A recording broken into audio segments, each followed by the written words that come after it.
For OP, the man who played the show that Leo strongly believes right now should be contested in the previous game, OP's IGN is actually inspired by his siblings' IGN, Opa and Oppo. For real. So he's OP. He's OP. I don't know. I feel like he got the best part of that. out of the three, Opa's pretty good, but OP just feels like you're busted, you know? His Cho is busted. Is overpowered, some may say. And it's still left open. I don't think they want to pick it up here. I think, well, see if you decided to go for the Valentina instead. This might be them going like, we're going to try to check if you actually are confident with picking up Cho. Yeah, steal it away or else. Yeah, and then if they don't pick it up here, Team Spirit, it goes third. And they also have a Hilda open. Yeah. How did these picks come through? I mean, they're trying to change things up, right? The fact that Bruno is getting banned in the first phase, coming in from Vren at the very least. MVP performance, though. Yeah, that is fair. I do think that Hilda at the very least probably is going to get picked up. There she is. It's a pretty free lane. It's super easy to play, super easy to execute upon, and maybe you can at least try and force out some movements from CFU. Should be a better game for the Bomba. Going 1-8 in game 1, he has a lot to make up for. Whoa. What? Talking about early picks. Early 1-1, you don't see the gold laner on the other side just yet. You know, the Bruno's gone. But honestly, I wouldn't be so remiss if CFU just decided to go Irithel. I think that is what they're hoping for, right? They would rather deal.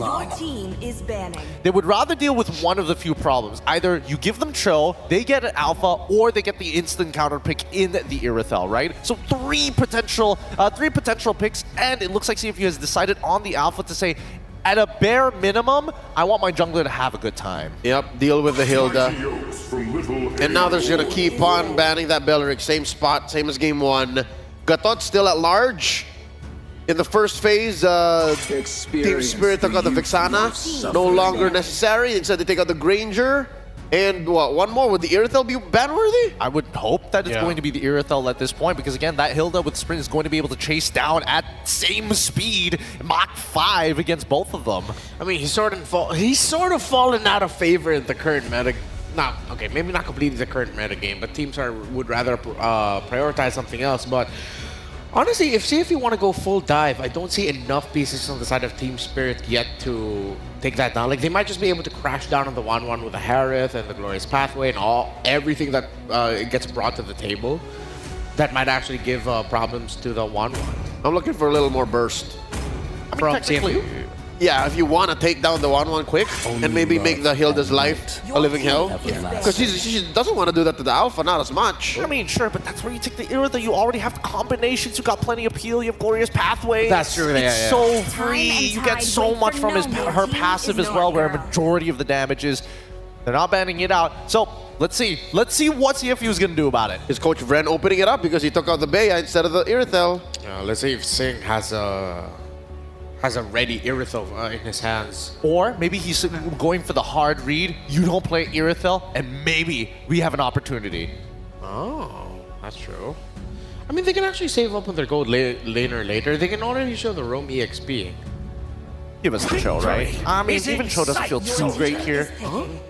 Oh! We overshot it. Okay, so they're going for what we suggested. Instead of looking too much into the team fights, they're thinking a little bit more macro now. Play the map. Yeah. There's the Gatot. Clearly going to go to the hands of Sao. And what does Sunset Lover play? At this point, any big burst with crowd control would be good. You're just going to be giving something to the Valentina. Levex. Yeah, like Vex, Aurora. All of them are going to be okay in my book. Yeah, all of them kind of do revolve around the same concept. I'd rather the Aurora then. You'd rather the Aurora? Yep. Well, that would help set up the 1-1 a little bit better. I mean, but do you really want to give the ult over to Valentina? I think that's also something that you need to take into consideration. That or the frigid breath, you know, the frigid ice. Find a way, even when all is forlorn. Oh, they would rather the eternal. They want the snap response. Okay. They don't have time, man. Oh, yeah, they don't. They don't. Interesting the way that they're, opening this draft as of right now. But now CFU, very final pick here. It feels kind of bad. It feels kind of bad to look for Cho at this point, right? Yeah, they need a bit more damage in this, but at this point, like, where are you gonna get it? Phobias. Phobias just for damage? I mean, you get free procs. There's so many ways to get free procs as well. You're not going to hit the 1-1 with Infernal Pursuit, but at least the good thing is that you could just get a little bit more basic attacks off, enhanced basic attacks. Actually, just have an Infernal Suit flying around, Pursuit flying around. That's also fair, unless they want to go for Benedette. What? Whoa! Oh, excuse me. XP lane high loss it is. Okay, the XP lane, the high loss, Stig, full dive. Huh. I feel the same way again after game number 1. It's like hard to read specific like interactions that this might just end up boiling into fighting. Is it just gonna be another big fun brawl? Miracles, Dafa?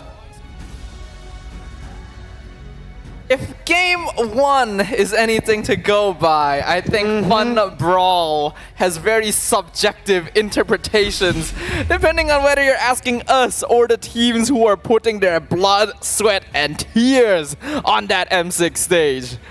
Yeah, that's pretty well said, man. I don't know.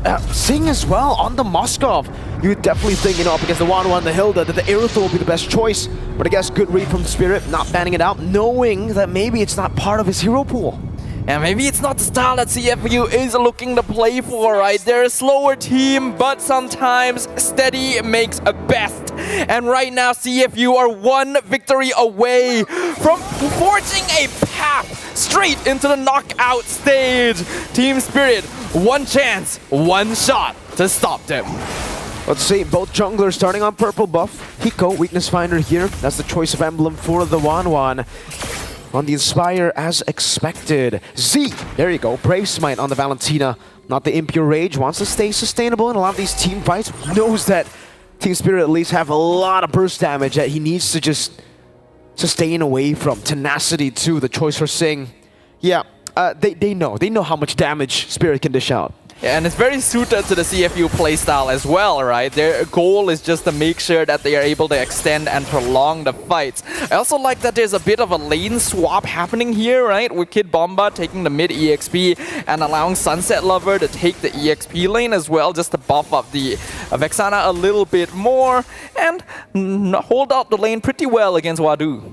It's also interesting that Hiko was gone for the Master Assassin, so usually on the 1-1, you would actually like to play a lot more with the team, right? As soon as the laning phase is over, as soon as you have 2 items, you usually just want to play for your team. That's why a lot of 1-1s, even if you're in a winning matchup, they would much rather go for pull yourself together for increased cooldown on the Inspire instead of the Master Assassin. So we'll see just how good Hiko can play out this lane.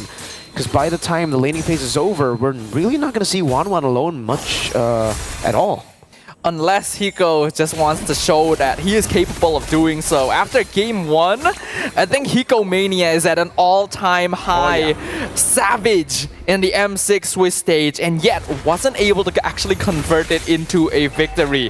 That does leave a bit of a sour taste in your mouth, I think we all can relate to that from our pub games when we're doing so well and yet not quite able to close it out.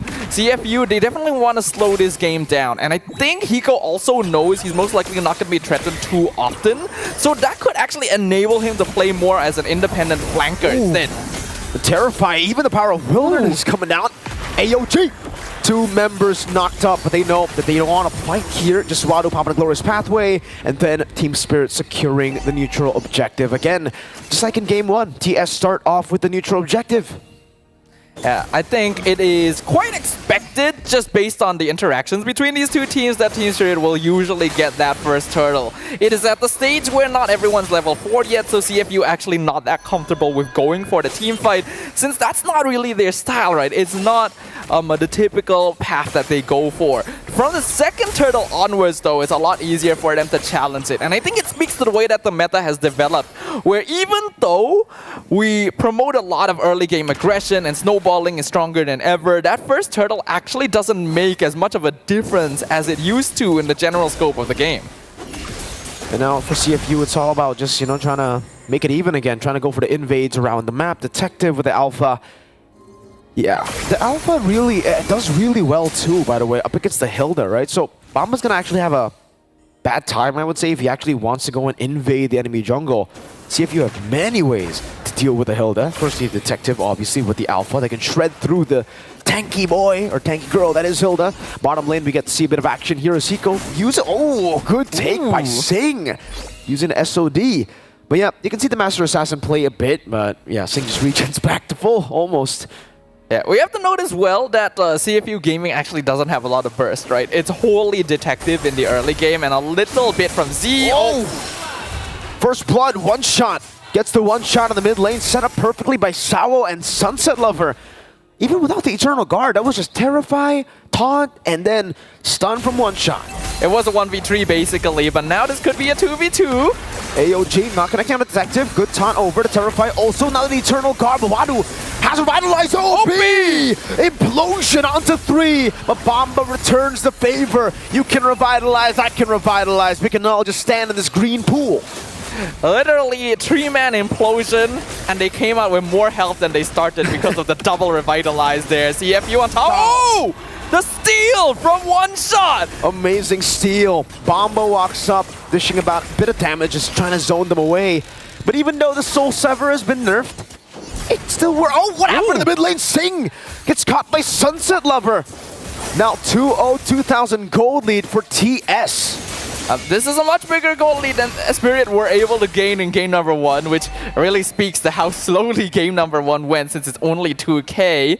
But this is very, very important for Team Spirit. CFU does need items to scale on Z and Sing. In comparison, Spirit has a bit more consistent pressure overall with one-shot Kid Bomba and Sunset Lover. So they need to create as much of this space as possible. It's a similar situation to game 1, just that they have more tools to work with this time, right? The more goal lead they can create, the harder it is for CFU to play a slow, safe, counter-engaged gameplay style. Now it's back to slow. It's back to the Spirit tempo. This is what they like to do, especially when they have that gold lead, right? There's no real reason to go for any fights when there are no neutral objectives. So it's just a lot of screening, reading out where the opponents are, and then walking back, disengaging, poking them down. Great Curse Blast. That connects onto 2. Sing will start to group up with the team. Okay. So CFU are actually making way to try to get, what, double lanes? Yeah, Sing goes back up top to try to match up Hiko's farm. Yeah, Team Spirit can continue doing this. Hiko has much higher mobility overall than Sing, and because he's playing with that Master Assassin, is actually not too badly equipped for direct 1v1s, right? So because of that, Team Spirit can play a 4+1 with Hiko being that one. Ooh, that stun there with Spear of Misery, but no follow-up. CFU is not looking to fight right now. Yep, they're both just waiting for the neutral objective. Spirit, AOG! Sing with the Purify already. That's going to be OP jumping over the shove. Sawo taking a lot of hits now with the Revitalize as well. That's a kill with the Implosion. One shot comes in from the side. Gets the Soul Sever to assassinate. Hiko on the turret. That's a Terrify as well. Alpha on the turtle. Z walking up. Eternal Guard over towards Bomba. But Wadu won't be able to take that punishment. It'll just be a trade. 2 members for Sawo and a turtle. Yeah, so far so good though for Team Spirit. Like I mentioned, the more kills, the more snowball they can get, the more they force CFU into an uncomfortable situation. We already know that they like to play slow. They want to play responsive. And they're very good at doing that. But if you just run at them too quickly, it can be hard for them to respond. So far, they've displayed good mastery of handling it throughout the Swiss stage. But Team Spirit playing at a higher tempo. Uh-oh, crossbow tang is ready. Hiko doesn't have the Inspire, will decide to pop it, forcing OP to flicker out. So, shock factor engage from OP is down for the next 2 minutes. And a really important battle spell for CFU as well. It's not just a way for them to start fights, it's a way for them to counter fights when Team Spirit decides to overextend. So without that flicker, it's a lot easier for Spirit to go for the aggressive positioning in the Land of Dawn and further their goal lead. As of right now, we're 8 minutes in. Only 2k's net worth advantage still for Spirit. So CFU actually not too far behind, but Sing has definitely been affected a good amount. A pretty notable gold gap between the Moskov and the Wanwan. Yeah, and for Spirit now, they're just going to group up, possibly try to threaten this mid lane take. They did the setup already to actually go for the siege, but I don't know, CFU just have so many... Whoa! Haas Claws on Hiko? Wait, third item has claws on Hiko on the Wanwan. Now that's new. If the Master Assassin didn't show you that Hiko probably wanted to play mostly independent, the Haas Claws should really push that home. Hiko expects to be making plays on his own, and he's basically saying to his team, I'm gonna itemize in a way where you don't really need to babysit me, and that way you can open up the map more easily. Hiko can not only go for macro play, he can also escape if CFU decides to try and overcommit on him. So Spirit is going in this angle. Whoa. OP walks up, the AOG will connect onto him in one shot. Gets a stun in the back, Eternal Guard onto 2 as well. Hiko looking to play, the SOD connects, Detective caught in the midst of it all, will be able to survive for a bit, they're revitalized too. Hiko unable to find it just yet, the crossbow tang is ready, he will pop it. Hiko on the crossbow tang, and the Inspire. Z's next to the chopping block, Hiko looking for the play. Z will fall, Hiko, not again, Hiko, you mad lad. Hiko gets another big play. The Hiko Mania is real, ladies and gentlemen. We literally said it. Hiko wants to play independent. Hiko wants to make plays happen all on his own. And he is doing exactly that, even zoning out Detective on the 1-1. Wow. Team Spirit, this has been a secret weapon of theirs for a long time. But he is just getting better and better in every round here at M6. This guy is a beast. Hiko. Game 1 with a Savage. Game 2 on the 1-1, Haas Claws, Master Assassin. No wonder he wants to come in and clean up technically. AOG, Detective. You can Spear of Alpha, but Hiko can just continue to chase and he will choose to just accept his fate. Haas Claws, Malefic Gun. Wow, okay, hold on. Hiko, that might be a bit too crazy, my guy. OP gets the shove back finally. That's a shutdown over. OP gets the punish. Hiko, a bit too aggressive, pops the Purify built in, Purify a bit too early as well. Pamba taking a bit of punishment. Still has the Lord of the mid lane. Sing just finished the Marksman Trinity. 10.5 minutes, pretty slow all things considered, but at least it is done. But we're not letting up. Yeah, Sing has to take a big amount of damage. Now they're going to have to give away tier 2 in the mid lane. It should be all tier 2 taken down up top by minions, and then they're rotating towards that bottom lane to take the final tier 2 of the map. Spirit finally breaking through to that roughly 4k net worth advantage where they can really say that they are starting to pressure CFU in a way where they can no longer afford to really slow down the game too much. Turtling at this stage, especially in this meta, has become a lot more difficult with the amount of tools that you can get and the need to really have map control to actually solidify your farm. Even though they got a pretty good ambush onto Hiko previously, Team Spirit is showing that they are a 5-man unit. Hiko is not the only threat you need to be worried about, and that is putting a lot of pressure onto OP. He's basically the only way that CFU can guarantee good engagements onto their opponents. Yep. And now it's a tier 2 in the bottom lane. All tier 2s taken with the Lord advantage earlier. Spirit will just play again with their 4,000 gold lead here. I think the best play is to actually just freeze up the waves, which they are doing right now. Not letting CFU get near the side lane minions here. They're just going to continuously push in the mid lane, give them a little bit of goal, but this will obviously be to actually get more tempo around the enemy jungle so that they can actually steal away even more resources from CFU and force them to technically just share the gold of the minion waves in the mid lane together, which isn't really too much. Yeah, so CFU, they're caught in a tough spot now. They're just going to be relying on the minions to be slow, pushing back to them to actually get farm. If not, yeah, TS are just going to push in mid again and probably go and try to invade purple. Yeah, if anything, I feel like Team Spirit should actually be trying to push a little bit slower here to maybe bait CFU out further onto the map, because this is a very familiar position for a lot of us MLBB players, right? It's a very unfortunate position as well, where you are behind. You know that you're weak enough that you have to stay as a 4 or 5-man unit to actually go anywhere on the map, but doing so is not allowing you to farm or catch up to your opponents. Team Spirit needs to perpetuate that situation for as long as possible, but forcing the lanes out isn't working. Great play. Oh, 3-man Eternal Guard from Sunset Lover. Wadu, glorious pathway to run away. Good Spear of Misery. Sing and Detective get away. They get the Lord, but I don't know. Is that worth it? I wouldn't say it's the most worth it, because Team Spirit can deal with this Lord without having to break a sweat at all. The minion waves were pushing in for them as well, so CFU actually ended up taking some damage to their inhibitors. And now Team Spirit are 5-man strong and can push. while CFU is still on a 10-second respawn timer. Yeah, this might actually be an angle for Team Spirit. So going to be caught out, dismantled, evaporated. Spear of Alpha defensive, or just desperately, Hiko will go for it. Inspire in, 13 minutes in. Decisive call from Spirit. Let them take the Lord, we'll take the game. Not a single team here in this bracket is willing to let go of that ticket to the knockout stage without a fight. Full series throughout the entirety of the day, as we are down to one final game between Team Spirit and CFU Gaming. Only one shall be able to join the others in the knockout stage, and the other once again is facing that dreaded